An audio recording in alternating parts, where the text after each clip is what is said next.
Hi everyone, I'm Zita Janji, head of Microsoft D365 at Digital Gurus, and welcome to our International Women's Day series where we are shining a light on women in the Microsoft and D365 space.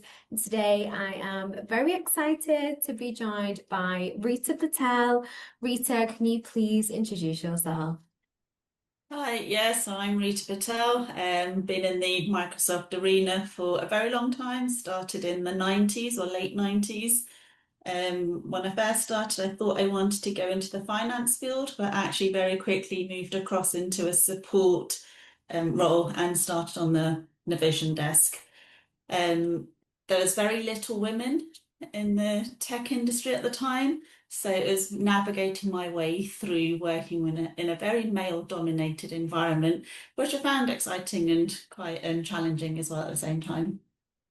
Amazing. Yeah, thank you so much for that. And Rita, you got into Dynamics very early. What was that journey like? Yeah, so initially I thought I wanted to be an accountant, but very quickly realised I didn't want to do my exams. So I was going to be a qualified accountant, going down the ACCA route, but didn't want to do that. So by chance, got into the Navision world, on the support desk, working with a small boutique company, which was actually quite a good learning curve. And since then, worked with a number of different SIs, moving around different roles, but really thrived in the technology environment, and I've really, really enjoyed that.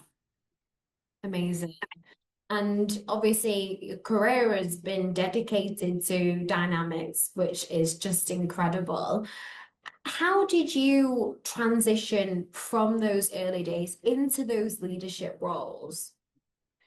So I worked on a number of different projects as I was working in the Navision world and then into D365, moved across multiple SIs, and as part of that, increased or went up the ladder in those different SIs. Um, and managed to get my way through onto leadership roles. So I had a team of project managers in one of my roles and then head of delivery in another role as well. And it really is about bringing my experience to the table, working and mentoring with junior PMs, really helping them shine and grow as well, building the team up, and found that actually that was my niche, working with, the fresh talent, some of the juniors who I could see that they wanted to progress as well, and really helping them succeed as well. Yeah, no, it's so incredible, especially with some of the mentoring and the graduate training programs that we've spoke about and bringing in that talent and seeing the rewards from that is incredible. And obviously, Rita, you've been at that leadership level. What does good leadership do you think need to look like? Really having clear goals, aligning across the teams, making sure everyone understands your strategic vision, where you want to go, what you're trying to promote, what you're trying to achieve, and really listening to everybody as well. So making sure they feel heard as well. And then bringing that together and responding thoughtfully. So really giving everyone a voice at the table, having a one team atmosphere, making sure everyone feels as though they are part of a team and collaborating in projects. So collaboration is really key for me and building that one team atmosphere because without that, you end up being in a toxic environment and people don't pull in the right direction. So good leadership for me is really having clear goals, aligning everyone, making sure they understand your vision, and then making sure you're able to communicate upwards, downwards, across, etc. Love that. What does one team mean for you? So there's no us and them. It means everyone really is working together to achieve the end goal, whether you are part of the same organisation, whether you're part of the suppliers organisation, whether you're a third party, etc. Everyone is treated equally, everyone is part of the same team, and you are trying to achieve the same goals. Of course, you're going to hit challenges, you're going to hit issues, but trying to work through those collaboratively as well, rather than finger pointing. To me, that's what good success looks like, jumping in there, rolling up sleeves, working together to achieve your end goal, planning. So planning is really, really key, trying to understand how we're going to achieve that goal and then making sure we cross the line together rather than it being an us and them feel, because that's when people really are not invested in delivering the projects.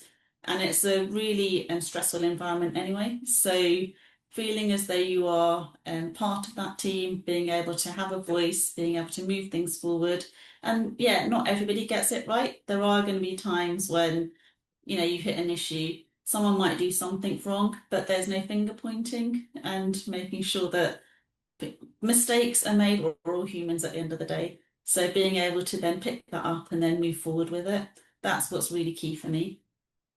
Yeah, and I think you've just given a real human element to consulting, where it often doesn't always feel like that because it's a very stressful environment, but obviously everybody's really striving to be successful and be successful for the customers they serve as well. And yeah, this one team deal, I love that concept, Rita. So thank you for sharing that. Yeah, I think And it's having the vision and understanding, what it is we're trying to deliver and understanding how we're going to get there. So clarity at the beginning is really key. And without having the clarity, there's a lot of ambiguity. And with ambiguity, people can make mistakes, mistakes can be made. But having that clear vision up front, making sure you're outlining exactly what's required, and then feeding that all the way through, mentoring and coaching all the way through, I think that's what's really key. yeah, and we've spoke about mentorship previously. Um, where were some of the earlier sides of mentorship? When did you start becoming a mentor? So it's really, as a project manager on some of my earlier projects in the AX world and D365 world, spotting talent early on, seeing consultants who probably would have been better fit as a project manager, mentoring them, helping them build their career, and seeing that firsthand, seeing some of the junior PMs now becoming senior leaders in their organisation, but then also heading up a team of project managers, bringing in junior PMs as well as mid and senior PMs, and mentoring them all the way throughout their career. And then latterly in the head of project management role, where I had over 10 project managers in the team. So really understanding, what their goals are, what they're trying to achieve, how can we get their careers built up as well, and how can we get them moving forward. That's what brings me joy in my role, and seeing other people succeed and then seeing the team succeed as well all together. Yeah, no, it's incredible. And I think you've been fortunate enough to work with some partners who really take the graduate training programs very seriously as well. What has been with the firm that's got a successful graduate training program? What have been some of the successes that you've seen from that? Yeah, bringing talent on really early on, where they are young, enthusiastic, ambitious, want to try and achieve well, bringing that into the business early on, and then helping mold that into, how you're trying to deliver. That's really key. It's really good to see that a lot of partners are doing that now, and going out sourcing young talent, whether it's in universities, in colleges, bringing them in, shaping them into, building up their careers, but also shaping them for what the business want as well. And I'm seeing that across the board, and I think it's really, really good to see, especially in technology, when technology is moving so fast. The young blood coming in are really enthusiastic about learning, especially with where Microsoft is going now. They're probably, very hands-on learning it through schools, through colleges, and then bringing that in, molding them in the way that you want them to be, delivering for you. I just think businesses should be doing more and more of it.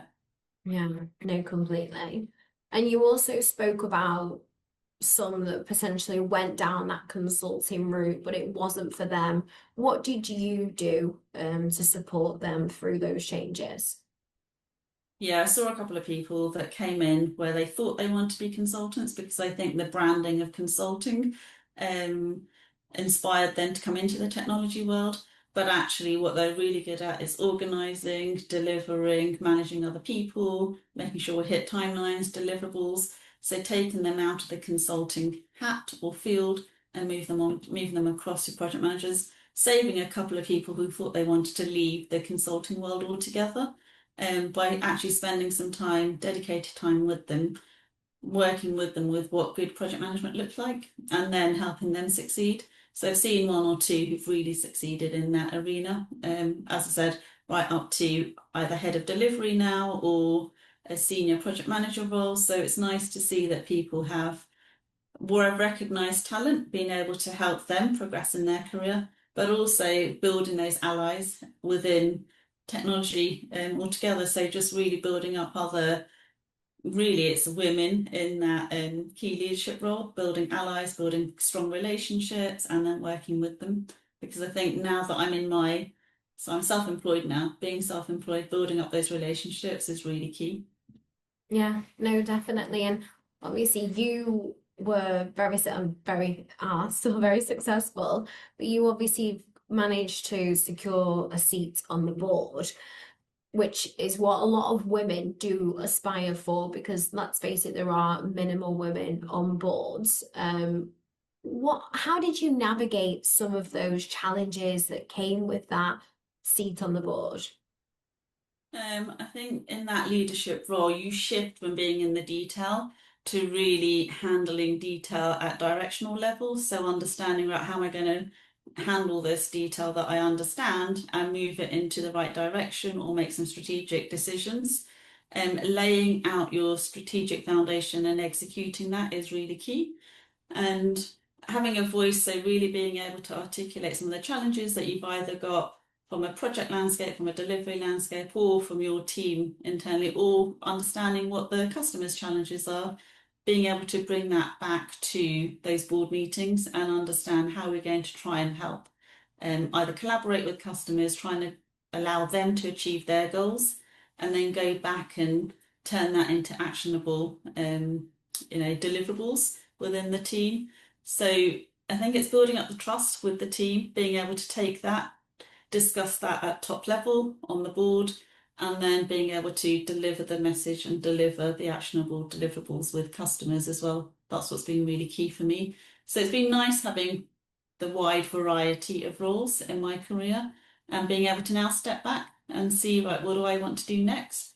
And really what I want to do next, and what I've been doing for the last almost 24 months now, is self-employed, working for myself and being able to go out there and take my experience at all the different levels and help clients achieve their goals, moving them from really a small business up to now the mid-sized business. So that's where I feel my strengths lie, and that's what I'd like to continue doing. Yeah. And just moving on to that, obviously you did leave the partner channel and you've now been supporting end users directly. What are some of the key challenges that you think businesses are facing? Understanding their own internal processes, understanding how they're going to be able to make that leap from if they are small to medium or medium to large. There's a lot of inefficiencies that I see in the client side. So how we're going to try and eradicate some of those inefficiencies and build efficiencies, bringing processes together, making sure you've got that collaboration between the teams, because a lot of businesses work in silos. So trying to get departments working together and handling or being able to handle the change with people is really hard. What I normally find is technology will work, and 9 out of 10 times technology does work. It's the people side of things that's the challenge, and you've got to really bring the people along with where you're trying to head. So having the empathy with the different people that you're working with, and having clear vision, clear goals, understanding the approach and being able to articulate and communicate that, and the whole change management side, I think that is or needs to be at the forefront of technology improvements. Yes, I think it's obviously secondary to a lot of the programs that we see, especially in the D365 space, the change, the adoption side, which really needs to run concurrently if you want that ROI. Yes, absolutely. We do need to ensure that across the board adoption has been met, and then measuring adoption as well. So ensuring you know exactly what you're trying to do, how you're going to do it, and then measure the success off the back of it. So that's what's really key. And my current client, we are doing exactly that, measuring the adoption post go live and making sure we're back in there, improving things, because you never get it right first time. So being able to go back and then help with the continuous improvement side of things as well is really key. Yeah, no, definitely. And you mentioned previously around setting yourself up properly with governance and good structures as well. What else would you add to that that sometimes people might miss out on? Yeah, it's definitely key to have a good methodology, governance structure set up front, and being able to communicate what that looks like and how we're going to get through the different milestones in project delivery all the way through to go live. Without that, people are second guessing what they're trying to do. So without a clear role, responsibility, who's doing what on the project, how we're going to deliver it, and then the outcomes set out upfront, it's really hard to get everyone in that one team atmosphere. So the planning up front, setting out the governance up front and the strategies up front, and then really coaching and mentoring all the way through. I think that's what's key. And I'm really seeing that now working on my own, having the discipline up front and then being able to communicate that and being able to then see the fruits of the labour at the other side is really nice to see. Yeah, no, incredible. Thank you for sharing that, Rita. And in terms of, to wrap it all up, what would be one final last piece of advice or takeaway that you'd like to share? I've had a great journey in my career in the technology world really, and I would like to see more women coming into technology, seeing young blood coming in. The environment is changing heavily. We're seeing Microsoft is changing heavily, moving into a new era, and it'll be really nice to see that young blood coming in. Yeah, no, incredible. Thanks so much, Rita. And thank you for obviously being part of this International Women's Day series and supporting it. Thank you so much. Thank you, Zita. It's been great. Thank you. Bye.